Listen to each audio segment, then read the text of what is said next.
Mon peuple, je veux aborder quelque chose de nouveau aujourd'hui. Je veux parler de l'Antéchrist, de sa domination et de son règne sur la terre. Bientôt, il viendra sur la terre pour régner, et tout changera.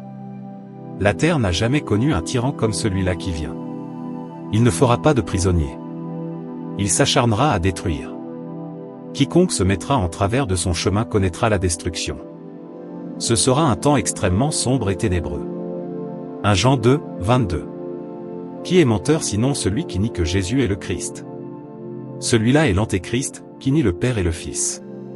Ceux qui proclament mon nom se retrouveront méprisés. Porter mon nom signifiera la mort. Beaucoup parmi ceux qui m'appartiennent se recroquevilleront dans la peur d'utiliser mon nom. Cela se produira dans le monde entier. Ce sera une terreur mondiale, une destruction généralisée que le monde n'a jamais connue. Apocalypse 20, 4. Et je vis des trônes, et ceux qui s'y assirent, et le jugement leur fut donné, et je vis les âmes de ceux qui avaient été décapités à cause du témoignage de Jésus et de la parole de Dieu, et qui n'avaient pas adoré la bête ni son image, et qui n'avaient pas reçu sa marque sur le front ou sur la main, et ils vécurent et régnèrent avec Christ pendant 1000 ans. L'Antéchrist viendra à un moment où le monde cherchera des réponses et des solutions, au lendemain de la destruction qui suivra l'enlèvement de mon épouse. Cet événement se produira bientôt. Le monde va connaître des bouleversements comme il n'en a jamais connu auparavant. 1 Jean 4, 3. Tout esprit qui ne confesse pas que Jésus-Christ est venu dans la chair n'est pas de Dieu, et c'est là l'esprit de l'Antéchrist, dont vous avez entendu dire qu'il viendrait, et il est déjà dans le monde. L'Antéchrist essaiera d'éliminer tous ceux qui défendent mes voix et qui ont mon témoignage.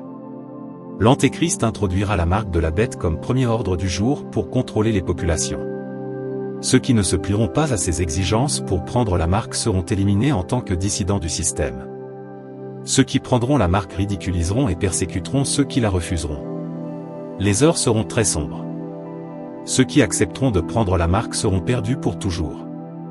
Car ils seront la propriété du système de l'Antéchrist. Apocalypse 14, 11. Et la fumée de leur tourment monte au siècle des siècles, et ils n'ont de repos ni jour ni nuit, ceux qui adorent la bête et son image, et quiconque reçoit la marque de son nom. Mon peuple, vous devez réfléchir clairement à votre désir d'ignorer ces avertissements, et à ce qui va arriver sur la terre dans un temps très court. L'heure de ma venue pour chercher mon épouse approche, pour ceux qui seront sauvés, ma véritable Église. Cette heure se précipite et se rapproche car le système de l'Antichrist est sur le point d'entrer en vigueur. L'Antéchrist sera impitoyable et assoiffé de sang. Il ne laissera rien se mettre en travers de son chemin. Il est rempli de colère et assoiffé de pouvoir. Les personnes ne comptent pas pour lui. Il n'aura aucune compassion, il ne vivra que pour se voir dominer et régner sur la terre. Il s'acharnera à détruire pour mettre ses forces au pouvoir. Rien ne pourra l'arrêter jusqu'à ce que je revienne sur terre pour mettre un terme à son règne. C'est à ce moment-là, et seulement à ce moment-là, qu'il sera arrêté. Rien ne pourra l'arrêter autrement. Aucun être humain, aucune organisation ne pourra arrêter l'Antichrist. Il sera impitoyable dans sa méchanceté. 2 Thessaloniciens 2, 8. Alors paraîtra l'impie, que le Seigneur consumera par le souffle de sa bouche, et qu'il anéantira par l'éclat de son avènement. Des temps mauvais s'annoncent. Dans les coulisses, les plans sont élaborés pour que ce système entre en scène. La voie est tracée pour la montée de ce mal. Bientôt, la population qui restera après l'enlèvement de l'Église se rendra compte du système de destruction et de contrôle de l'Antéchrist qui va leur gouverner. Les chrétiens tièdes qui seront laissés derrière pour compte comprendront alors pleinement ce qui s'est passé sous leurs yeux. Et les regrets seront énormes. Plusieurs tomberont sous la pression de l'Antéchrist. La voie de l'Antéchrist apparaîtra la plus facile à suivre comparée au fait de ne pas la suivre. Ça sera une saison, l'heure des décisions pénibles. Beaucoup sauront dans leur cœur ce qu'ils doivent faire, et par courage et désir de voir mon royaume, ils iront jusqu'au bout des décisions pénibles qu'ils prendront. Leur foi les portera, leur foi du rejet du système Antéchrist, comme étant la bonne décision, et aussi de me choisir moi, leur Dieu. Beaucoup n'auront pas ce genre de foi et de courage. Ce sera une heure sombre. Apocalypse 19, 20. La bête fut prise, et avec elle le faux prophète qui faisait devant elle les prodiges par lesquels il séduisait ceux qui avaient reçu la marque de la bête et ceux qui adoraient son image. Tous deux furent jetés vivants dans un étang de feu brûlant de soufre. En vérité, mon peuple, vous devez rapidement faire le choix de vivre sobre et vous préparer pour être sauvés, il faut être préparé, il faut être prêt. L'heure approche. Vous devez être prêt, attendre, regarder, les yeux fixés et être prêt pour moi.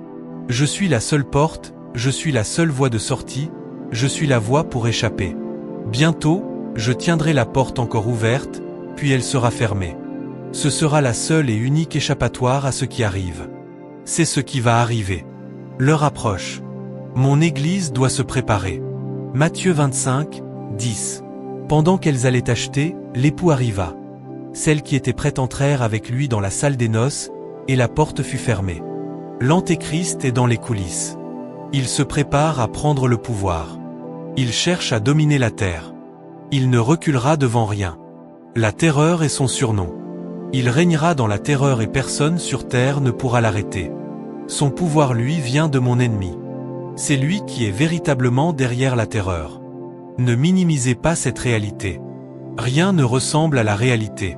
Les choses semblent relativement normales, mais les apparences sont trompeuses. Et tout ceci a été conçu par mon ennemi. Il veut vous faire dévier de votre route. Il ne veut pas que vous marchiez sur la voie droite et étroite vers moi et mon secours qui vient bientôt. La séduction est très répandue en ce moment. Trop de gens sont trompés en pensant que tout va bien. Tout ne va pas bien, mon peuple. Tout ne va pas bien. Le monde est en train de s'effondrer, de voler en éclats. Les enfants, ouvrez grand les yeux. Acceptez ce qui est sur le point de se passer. Réveillez-vous, regardez autour de vous. Creusez profondément dans ma parole puis regardez ce qui se passe dans le monde. Ce monde rejette unilatéralement son Dieu aux quatre coins de la terre. Je ne peux plus le tolérer. Je retire ma main de protection sur la terre et lui permets d'avoir son désir, un monde sans son Dieu, sans son Créateur. Je suis le Créateur.